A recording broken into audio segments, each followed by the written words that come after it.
Oke, saya boleh tanyakan untuk tahun depan ya Pak ya, karena ini juga jadi penasaran juga kita, apakah mungkin ada program bantuan baru seperti itu Pak yang sudah disiapkan, atau program-program lama yang justru akan diteruskan nih untuk tahun 2022, seperti apa Pak? Ya, untuk 2022 seperti tadi saya jelaskan, PNM dalam hal penyaluran BPUM itu Kabar gembira lagi untuk nasabah PNM Mekar di tahun 2022. Resmi dari PNM Mekar. Nah, kira-kira ada kabar gembira apa ya teman-teman untuk para nasabah PNM Mekar di tahun 2022? Apakah bantuan Banpres BPUM akan cair kembali kepada yang sudah cair? Dan adakah bantuan lain selain Banpres BPUM 1,2 juta di tahun 2022 nanti? Simak terus. Assalamualaikum warahmatullahi wabarakatuh. Berjumpa lagi dengan saya di Arfan Saputra Channel. Channel yang membahas sharing tentang BLT atau bantuan langsung tunai. Nah, buat kalian yang baru bergabung dan ingin mendapatkan informasi terbaru tentang BLT, silakan kalian klik tombol subscribe-nya dan aktifkan kode loncengnya terlebih dahulu ya, agar mendapatkan notifikasi video terbaru dari channel ini. Oke, terima kasih bagi teman-teman yang sudah mengklik tombol subscribe-nya. Semoga berkah dan dimudahkan segala urusannya serta dilancarkan rezekinya. Amin ya Allah ya Robbal Alamin. Nah, kita langsung saja pada berita intinya ya. Kita ingin tanyakan juga mengenai program PEN ini Pak. Jadi karena PNM kan punya tugas ya menyalurkan bantuan presiden atau Banpres itu tadi. Apakah program ini masih berjalan Pak, dan sejauh ini perkembangannya seperti apa? Ya, baik Mbak Melisa. Untuk PNM sendiri tahun 2020 kita menyalurkan dua program pemerintah. Yang pertama adalah non tunai, yaitu subsidi bunga. Saat tahun 2020 kita memberikan 5,3 juta nasabah PNM berupa pemberian subsidi bunga berjumlah sekitar 900 miliar. Yang perlu diketahui juga Mbak Lisa dan rekan-rekan bahwa PNM ini melayani nasabah atau masyarakat yang di bottom of the pyramid. Jadi benar-benar masyarakat yang paling bawah yang kita sebut dengan PNM Mekar, yaitu nasabah atau masyarakat yang kita sebut juga pembiayaan ultramikro. Ultramikro ini tidak lebih kita memberikan pembiayaan tidak lebih dari 10 juta rupiah. Jadi ini benar-benar masyarakat banyak profilnya, yaitu pelaku usaha informal, justru pedagang keliling, pedagang pasar dan lain-lain. Dan yang kedua, PNM menyalurkan juga bantuan langsung tunai yang kita sebut dengan BPUM, bantuan produktif usaha mikro. Nah, tahun 2020 PNM memberikan 3,6 juta nasabah kepada nasabah PNM Mekar dengan jumlah sekitar 9 triliun rupiah. Dan ini tentunya cukup sukses dan dirasakan oleh para nasabah kami, membantu menormalisasi usaha mereka.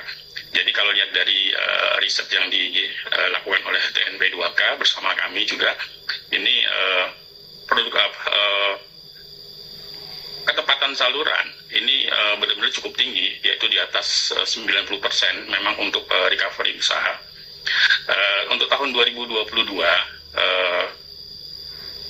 PNM hanya menyalurkan bantuan non tunai, yaitu subsidi bunga yang kita perkirakan berjumlah 2 triliun rupiah ini pada November dan Desember ini, yang mencakup sama seperti 5,3 juta nasabah kami. Dan untuk bantuan produktif usaha mikro, ketetapan pemerintah akan dilakukan melalui bank-bank penyalur. Jadi kita sudah berikan database nasabah kita semua ke pemerintah, dan nanti bank-bank penyalur yang akan menyalurkan secara langsung. Demikian Mbak Melisa. Pak, ada kendala yang dihadapi tidak pada saat realisasi BLT UMKM itu diberikan kepada masyarakat? Karena tadi kan dikatakan dari 3,6 juta ya nasabah begitu, 9 triliun sudah tersalurkan. Saya yakin pasti ada kendala saja yang muncul. Seperti apa kendala-kendalanya, dan mungkin apa hal yang dilakukan Pak Sunar sendiri menghadapi kendala ini? Silakan Pak. Ya, ini PNM cukup unik Mbak Melisa ya, karena kita adalah pembiayaan berbasis kelompok. Dan 100% nasabah kita yang saat ini sebesar 10,8 juta, ini perempuan semua. Jadi perempuan 100% dan berbasis kelompok, dan itu adalah ultra mikro, di mana pembiayaannya tidak lebih dari 10 juta. Nah, kendalanya tentu banyak sekali dalam pelaksanaannya, terutama pada saat pemerintah tidak memberikan kepada nasabah atau masyarakat tentunya. Kita ambil contoh aja di PNM, saat itu kita usulkan 6,3 juta nasabah PNM untuk mendapatkan bantuan langsung tunai berupa BPUM, dan saat itu yang diberikan pemerintah hanya sekitar 3,6 juta, jadi hampir 55%. Dan tentunya pada saat kita sosialisasi memberikan langsung kepada nasabah, misalnya kita lihat di suatu kelompok ada 20 orang, tiba-tiba hanya 12 yang mendapatkan bantuan langsung tunai, tentu 8 orang lainnya dalam kelompok itu mempertanyakan kenapa hanya 12 orang yang mendapatkan biaya langsung tunai, kenapa kami tidak. Nah, hal-hal itu memang yang menjadi tantangan tersendiri bagi PNM untuk menjelaskan secara baik kepada nasabah kami bahwa emang ini adalah sesuai dengan ketentuan pemerintah, dengan kuota yang dimiliki pemerintah, dan alhamdulillah ini bisa berlangsung cukup berhasil di 2020, dan tentunya di 2021 maupun 2022 ini bisa berjalan lebih lancar lagi. Terima kasih. Oke, Pak, kita juga ingin tahu bagaimana untuk monitoringnya, Pak, serta evaluasi program BLT UMKM ini. Mungkin ada hal-hal yang harus ditingkatkan, Kak, karena sampai saat ini kan pasti dilakukan pendampingan. Apakah pendampingan ini juga akan terus-menerus dilakukan seperti itu? Ya, ini cukup uniknya juga di PNM, Mbak Melisa. Ya, kita tuh mempunyai 49.000 lebih tenaga pendamping di lapangan di seluruh Indonesia. Jadi untuk komunikasi ke masyarakat, khususnya ke nasabah kami, itu cukup efektif dilakukan melalui tenaga pendamping kami yang berjumlah lebih dari 49.000. Dan perlu diketahui juga bahwa PNM atau tenaga pendamping ini itu setiap minggu bertemu dengan nasabahnya untuk melakukan pendampingan maupun hal-hal lainnya, hal-hal bisnis lainnya. Nah, tentu ini membantu infrastruktur yang ada di PNM untuk bisa berkomunikasi dengan baik dengan para nasabah kita. Tentu hal-hal yang berkaitan dengan miskomunikasi ini bisa kita minimalisir di sini. Begitu, Mbak. Oke, saya boleh tanyakan untuk tahun depan ya, Pak ya, karena ini juga jadi penasaran juga kita. Apakah mungkin ada program bantuan baru seperti itu, Pak, yang sudah disiapkan? Atau program-program lama yang justru akan diteruskan nih untuk tahun 2022, seperti apa Pak? Ya, untuk 2022 seperti tadi saya jelaskan, PNM dalam hal penyaluran BPUM itu tidak lagi sebagai lembaga pengusul, karena usulan telah kita lakukan di tahun 2020, database-nya sudah ada di kementerian. Namun dalam pelaksanaannya pemerintah bekerja sama dengan bank-bank penyalur, salah satunya adalah BRI, dalam menyalurkan BPUM. Tapi kita sebatas pada lembaga pengusul yang kita lakukan 2020, dan data itu tetap digunakan oleh pemerintah dalam menyeleksi atau memilih masyarakat yang berhak mendapatkan BPUM.